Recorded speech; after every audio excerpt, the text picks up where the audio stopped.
Hello friends, welcome back to my channel. आप लोग कैसे हैं? आई होप, उम्मीद करती हूँ कि आप सब लोग बहुत अच्छे होंगे। फ्रेंड्स, आज हम लोग डिस्कस करेंगे स्टाम्प पेपर क्या होता है। स्टाम्प पेपर की पूरी जानकारी के बारे में आज हम लोग डिस्कस करेंगे। स्टाम्प पेपर जिस पर रेनू स्टाम्प पहले से ही प्रिंटेड होते हैं, मुद्रित होते हैं। पूरे विश्व में स्टाम्प पेपर का उपयोग विभिन्न प्रकार के दस्तावेज जैसे कि एग्रीमेंट, रिसीप्ट एग्रीमेंट, न्यायिक दस्तावेज यानी ऐसे तमाम डॉक्यूमेंट्स जिसकी स्टॉपिंग होनी जरूरी है, सरकार द्वारा टैक्स वसूलने में उपयोग होता है। किसी भी सरकार के लिए धन उगाने के लिए सबसे बेहतरीन तरीकों में से एक तरीका है जहां किसी भी दस्तावेज को कानूनी मान्यता प्रदान करने के लिए सरकारों को हम कुछ पैसे अदा करते हैं। अब बात कर लेते हैं कि कहां से प्राप्त कर सकते हैं स्टाम्प पेपर। क्षेत्रीय कानून के अंतर्गत की गई व्यवस्था के आधार पर आप नॉन जुडिकल स्टाम्प पेपर को अपने जिले के treasury office, register stamp vendor, document writer या फ्रैंकिंग सेंटर के अलावा आप इसे स्टेशनरी शॉप, वकीलों के ऑफिस, रजिस्ट्रार ऑफिस एवं अन्य लाइसेंसधारी व्यक्तियों अथवा फर्म से प्राप्त कर सकते हैं। किसी भी अन्य देश की तरह भारत में भी इसका उद्देश्य मुख्य रूप से पहले तो सरकार के लिए कर की उगाही करना है और इसके बाद इसके माध्यम के लिए लेन देन को वैधता प्रदान करनी।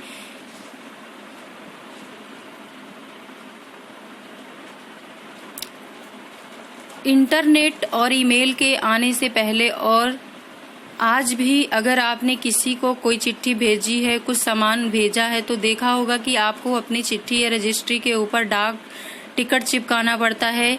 ये आपके चिट्ठी, आपके सामान को एक जगह से दूसरी जगह तक भेजने में एवज में आपके द्वारा सरकार को किया जाने वाला भुगतान है। स्टाम्प पेपर मुख्य रूप से स्पेन का आविष्कार माना जाता है। 1620 में इसे सर्वप्रथम नीदरलैंड में उपयोग में लाया गया है। 16वीं शताब्दी के पूर्वार्ध में ये फ्रांस और ब्रिटेन में काफी प्रचलन में आ गया था। 1765 ईस्वी में के स्टाम्प एक्ट के अनुसार ब्रिटिश कॉलोनियों में लंदन में छपे हुए और सत्यापित स्टाम्प पेपर के उपयोग को अनिवार्य कर दिया गया। बाद में अमेरिका के स्वतंत्रता संग्राम की ज्वाला को भड़कने में इस बात की एक अहम भूमिका रही। अब हम बात करते हैं स्टाम्प पेपर की सिक्योरिटी क्या होती है। स्टाम्प पेपर सिक्योरिटी, जहां स्टाम्प छपता है, सिक्योरिटी के लिए कुछ विशेष उपाय किए जाते हैं ताकि कोई इसे कॉपी कर सरकार को वित्तीय नुकसान न ही पहुंचा सके। अब्दुल करीम तेलगी का नाम आपने स्टाम्प पेपर घोटाले में जरूर सुना होगा, जिसने भारत में बड़े पैमाने पर स्टाम्प पेपर घोटाला करके भारत सरकार को करोड़ों अरबों रुपए का चूना लगाया था। अब हम बात करते हैं स्टाम्प पेपर का वर्गीकरण। इंडियन स्टाम्प एक्ट के अनुसार स्टाम्प पेपर को दो भागों में बांटा गया है। पहला एडिचिव स्टाम्प पेपर, दूसरा इम्प्रेस्ड स्टाम्प पेपर। इन दोनों ही प्रकार के स्टाम्प के यानी एचिव, इम्प्रेस्ड को हम उपयोग के आधार पर मुख्यतः दो भागों में बांट सकते हैं। पहला जुडिकल स्टाम्प पेपर, जिसका उपयोग न्यायालयों में विभिन्न प्रकार की फीस को चुकाने में हम अन्य कानूनी कार्य में होता है। दूसरा नॉन जुडिकल स्टाम्प पेपर, जिसका उपयोग संपत्ति के स्थानांतरण, commercial agreement, power of attorney, दस्तावेजों के रजिस्ट्रेशन, लेन देन, इंश्योरेंस पॉलिसी, संपत्ति का किराए पर लेन देन वगैरह में होता है। भारत में स्टाम्प एक्ट 1899 के आधार पर नॉन जुडिकल स्टाम्प पेपर की स्टाम्प ड्यूटी तथा कोर्ट फीस 1870 के आधार पर जुडिशियल स्टाम्प पेपर की स्टाम्प ड्यूटी का भुगतान किया जाता है। अब बात कर लेते हैं स्टाम्प पेपर की एक्सपायरी एवं वैधता क्या होती है। इसके एक्सपायरी की कोई भी समय सीमा निर्धारित नहीं की गई है। सुप्रीम कोर्ट ने एक जजमेंट में इंडियन स्टाम्प एक्ट 1899 को ध्यान में रखते हुए बताया है कि इसके एक्सपायरी की सीमा नहीं है, लेकिन कोई भी व्यक्ति जिसे निकट भविष्य में स्टाम्प पेपर की आवश्यकता नहीं है और उसने स्टाम्प पेपर ले लिया है, स्टाम्प पेपर जारी होने के दिन से 6 महीने के अंदर वह इसे अपने कलेक्ट्रेट में जमा कर इसके बदले में रिफंड प्राप्त कर सकता है। यानी स्पष्ट रूप से कहें तो 6 महीने के बाद रिफंड नहीं मिलेगा। इसका मतलब ये नहीं कि स्टाम्प पेपर की वैलिडिटी खत्म हो जाएगी। अगर एक नॉन जुडिकल स्टाम्प पेपर को एग्जीक्यूट कर दिया जाता है, संबंधित कार्य निष्पादन कर दिया जाता है, तो वह जीवन पर्यंत के लिए मान्य है। स्पष्ट रूप से कहें तो इनवैलिड रद्द होने पर कहीं जिक्र नहीं है।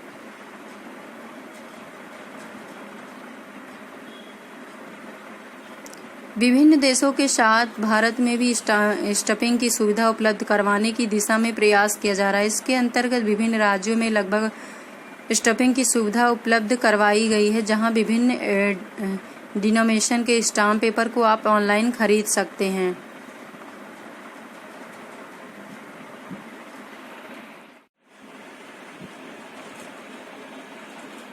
अब बात करते हैं कि स्टाम्प पेपर पर क्या लिखा होता है।